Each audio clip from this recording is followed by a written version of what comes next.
गेले काही दिवस मोठ्या प्रमाणात अतिवृष्टी चाललेली आहे।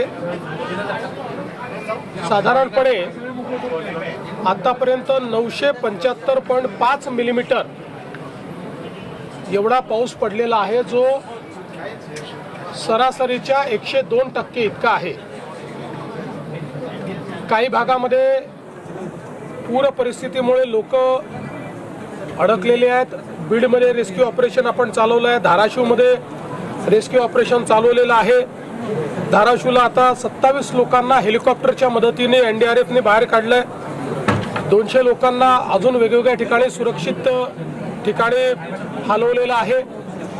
आमचे आपत्ती व्यवस्थापन मंत्री गिरीश महाजन त्या ठिकाणी आहेत। त्यांनी ॲडिशनल हेलिकॉप्टरची मागणी केली आहे। तीही मी जी काही आपले मिलिटरी आहे त्या मिलिटरीशी बोलून अजून कुठून आपल्याला ॲडिशनल हेलिकॉप्टर आणता येतील का अशा प्रकारचा प्रयत्न देखील चाललेला आहे। विशेषतः गेल्या काही दिवसांमध्ये अहिल्यानगर, जळगाव, सोलापूर, बीड आणि परभणी या भागामध्ये अतिशय मोठ्या प्रमाणात अतिवृष्टी झालेली आहे।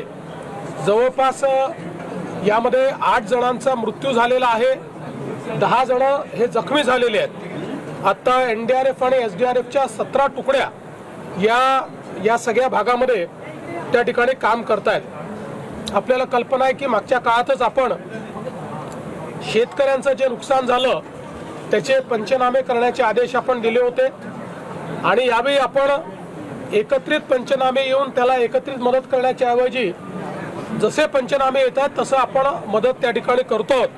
त्यामुळे आतापर्यंत आपण 31,64,000 शेतकऱ्यांना 2,215 कोटी रुपयाची मदत करण्याचे GR काढलेले आहेत। यातले जवळपास आता 1,829 कोटी रुपये जिल्ह्यांमध्ये जमाई झालेले आहेत आणि ते पुढच्या 8 ते 10 दिवसामध्ये म्हणजे सुरुवात तर खात्यामध्ये जमा करायला केलीच आहे, पण पूर्ण जमा व्हायला त्याला तेवढा वेळ लागतो। पुढच्या 8 ते 10 दिवसामध्ये हे पैसे जे आहेत ते त्या ठिकाणी आम्ही जमा करणार आहोत।